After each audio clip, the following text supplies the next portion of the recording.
আমাদের ইয়াং জেনারেশনের সবচেয়ে বড় বাধা কি জানেন? সেটা হচ্ছে তারা একটা কাজে ফোকাস ধরে রাখতে পারে না। তারা তো একটা কাজ শুরু করে ফেলে, মোটিভেশনের ঠেলা তারা একটা কাজ শুরু করে ফেলে, কিন্তু যখন সেই কাজটা সে বারবার করতে থাকে একটা পর্যায়ে এসে সেই কাজটা সে করতে বোর ফিল করে, কারণ একই কাজ করতে কারোরই ভালো লাগে না, ডিসিপ্লিন কারোরই ভালো লাগে না। ধরেন আপনি একটা কাজ শুরু করেছেন, সেই কাজটার 50 থেকে 70% কমপ্লিট করে ফেলেছেন, তখন কিন্তু এই সময়টুকু এসে আপনার সেই কাজটা করতে আর ভালো লাগবে না, বাট তারপরেও করতে হবে। যদি করতে পারেন তাহলে আপনি আপনার সেই কাজ থেকে রেজাল্ট আপনি আশা করতে পারেন। কেননা আপনি যদি একটা কাজের 70-80% কমপ্লিট করেন, তখন কিন্তু আপনি সেই কাজ থেকে কখনই রেজাল্ট আশা করতে পারেন না, কারণ আপনি 100% কমপ্লিট করেননি।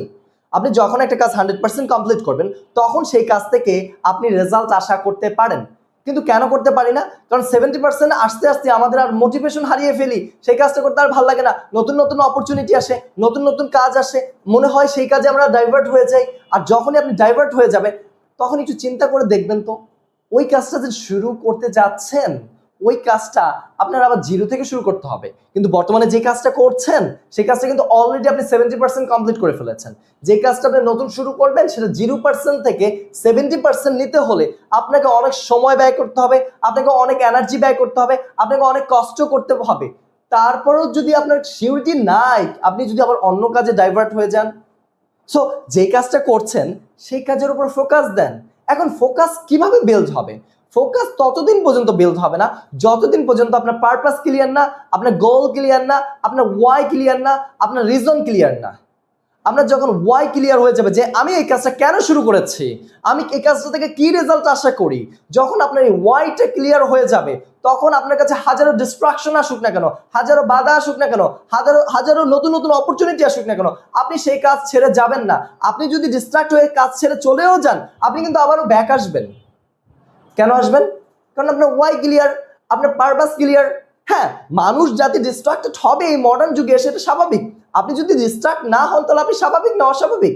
হ্যাঁ, আমিও এখনো আমি আমার কাজে এসে ডিস্ট্রাক্ট হয়ে যাই। মাঝে মাঝে মনে হয় যে এই কাজ ছেড়ে অন্য কাজে চলে যাই, অন্য একটা কাজে ডাইভার্ট করে দিই, অন্য কাজটা থেকে অনেক ভালো আমি প্রফিট আশা করতেছি এখন এখানে বসে বসে।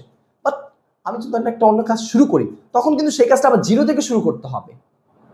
যখনই আমি এই চিন্তাটা আসে আমার মাথায়, তখন আর ওই কাজটা ছেড়ে দিই, আমি এই কাজটা আবার শুরু করে দিই। কেন? কারণ এই কাজে আমি অলরেডি একটা পর্যায়ে চলে গিয়েছি।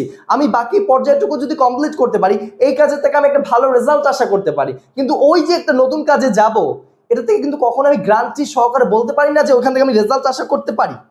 কেননা কিছু একটা পর্যায় পর্যন্ত গিয়ে ওই কাজটাও আমার ছেড়ে দিতে হতে পারে, অন্য একটা নতুন অপরচুনিটি আসতে পারে।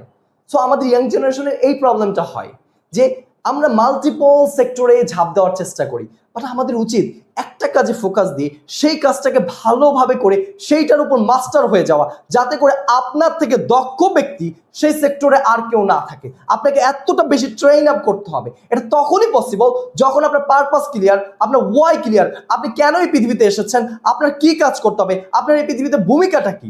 যখন এটা ক্লিয়ার হয়ে যাবে, তখন হাজারো ডিস্ট্রাকশন আসুক না কেন, আপনি কখনো ডিস্ট্রাক্ট হবেন না, আপনি আপনার ফোকাস ধরে রাখতে পারবেন। ইয়াং জেনারেশনে ডিস্ট্রাক্ট হওয়ার মূল কয়েকটা কারণ আছে। এর ভিতরে এক নম্বর হচ্ছে সোশ্যাল মিডিয়া। আমরা সোশ্যাল মিডিয়াতে বিভিন্ন ইনফ্লুয়েন্সাররা উল্টাপাল্টা কথা বলে, সেই কথার প্রেক্ষিতে আমরা আমাদেরকে ডাইভার্ট করে নিয়ে আসি, অন্য কাজে নিয়ে যাই। আরেকটা বাধা হচ্ছে, এখন ইয়াং জেনারেশন হচ্ছে 18 বছর হোক এর আগেই কিন্তু এই যে প্রেম, ব্রেকআপ, ক্যাচ আপ, এগুলো দিয়েই তাদের সময়টাকে পাস করে যাচ্ছে। দেখুন, একটা মানব জীবনের একটা পিক সময় থাকে, পিক টাইম থাকে। পিক টাইমটা হচ্ছে 18 থেকে 30। একটা মানুষ চাইলে এই 18 থেকে 30 অবধি এই সময়টুকুই সে তার জীবনকে গড়ে নিতে পারে, সে নিজেকে গড়ে নিতে পারে, অনেক সুন্দর একটা লাইফ সে তৈরি করে ফেলতে পারে এই সময়টিকেতে। এখানে গ্যারান্টি আছে যে আপনি 100% নিশ্চিত থাকেন, 18 থেকে 30-এর ভিতরে আপনি যদি ডাই হার্ড চেষ্টা করেন, আপনি আপনার লাইফকে গড়ে নিতে পারবেন। কিন্তু 30-এর উপরে চলে গেলে তখন কিন্তু গ্যারান্টি নাই যে আপনি আপনার লাইফে সাকসেস হতে পারবেন কি পারবেন না। কিন্তু কিছু কিছু মানুষ, হাতে গোনা কয়েকজন মানুষ, তারা 30-এর ঊর্ধ্বে গিয়েও কিছু করতে পারে। যাদের অনেক প্রবল ইচ্ছা থাকে তারাই করতে পারে, সবাই কিন্তু পারে না। কিন্তু 18 থেকে 30 এই সময়টুকু অনেক মূল্যবান সময়। এই সময়টুকু অন্য জায়গায় সময় পাস না করে আপনার গোলের দিকে ফোকাস করেন, আপনার পারপাসের দিকে ফোকাস করেন। আপনি আপনার লাইফে কি হতে চান, আপনি কি জিনিসটা অর্জন করতে চান, সেটার উপরে ফুললি ফোকাস করেন। তাহলে দেখবেন আপনি ডিস্ট্রাক্টও হচ্ছেন না, আপনি আপনার সেই কাজটা থেকে রেজাল্টও পেয়ে যাচ্ছেন। জীবনে অনেক বাধা আসবে, অনেক বিপত্তি আসবে, কিন্তু থেমে থাকা যাবে না। অনেক সময় মনে হবে এই কাজটা আমার জন্য না, এই কাজটা আমি পারছি না, বা ছাড়া যাবে না। খালি একটা জিনিসই চিন্তা করবেন, কেন আমি এই কাজটি স্টার্ট করেছিলাম, কোন মোটিভে এই কাজটি স্টার্ট করেছিলাম যে আজকে ছেড়ে দিচ্ছি। ওই মোটিভটা যখন আপনার রিমাইন্ড করবেন, তখন কিন্তু এই কাজটা আর ছাড়তে মন চাবে না, এই কাজটা আপনি ভালোভাবে করবেন। ডিস্ট্রাক্ট হওয়াটাই স্বাভাবিক, কিন্তু ডিস্ট্রাক্ট থেকে ফিরে আসাটা এটা অনেক কষ্টকর, এইটা অনেক মুশকিল। বাট যারা এটা করতে পারে তারাই লাইফে অনেক বড় কিছু করেছে। দেখুন, আমি প্রতিনিয়ত আমার লাইফে ডিস্ট্রাক্ট হই, বিভিন্ন জায়গা থেকে আমি ইনফ্লুয়েন্স মাঝে মাঝে হয়ে যাই। মাঝে মাঝে মনে হয় যে এই কাজটা করলে আমার ভালো হবে, মাঝে মাঝে কেউ এসে আমাকে ডিস্ট্রাক্ট করে, মাঝে মাঝে মনে হয় যে এখানে চলে যাই। দেখুন, মাঝে মাঝে ডিস্ট্রাক্ট হয়ে যায়, কারণ এই ডিস্ট্রাকশন, এই যুগটা হচ্ছে ডিস্ট্রাকশনের যুগ বলতে পারেন। প্রতিনিয়ত অপরচুনিটি আসতেছে, আর যত অপরচুনিটি তত বেশি ডিস্ট্রাকশন। বাট আমার ওয়াই ক্লিয়ার, আমার পারপাস ক্লিয়ার। আমি যখনই অন্য জায়গায় ডাইভার্ট হতে নেই, তখন খালি একটা কোয়েশ্চেন করি, কেন এই জিনিসটা শুরু করেছিলাম, আর কেন এই জিনিসটা আমি আজকে আবার ছেড়ে দিব। আমি যদি এই কাজটা ছেড়ে দিই, আবার যে কাজটা ধরবো সেটা জিরো থেকে শুরু করতে হবে। এই ভয়টা আমি ফিল করি, যার কারণে আমি এই কাজ ছেড়ে যাই না। সো এই জিনিসটা আপনাকে রিয়েলাইজ করতে হবে, এই কাজটা আপনাকে করতে হবে। যদি করতে পারেন, আপনার ওয়াই, পারপাস, রিজন ক্লিয়ার করতে যদি পারেন, হাজারো ডিস্ট্রাকশন আসুক না কেন, আপনি আপনার কাজে ফুললি ফোকাস করতে পারবেন। হাজারো মানুষ আপনাকে বাধা দেখ না কেন, আপনি আপনার কাজটার উপরে ফুললি ফোকাস করতে পারবেন।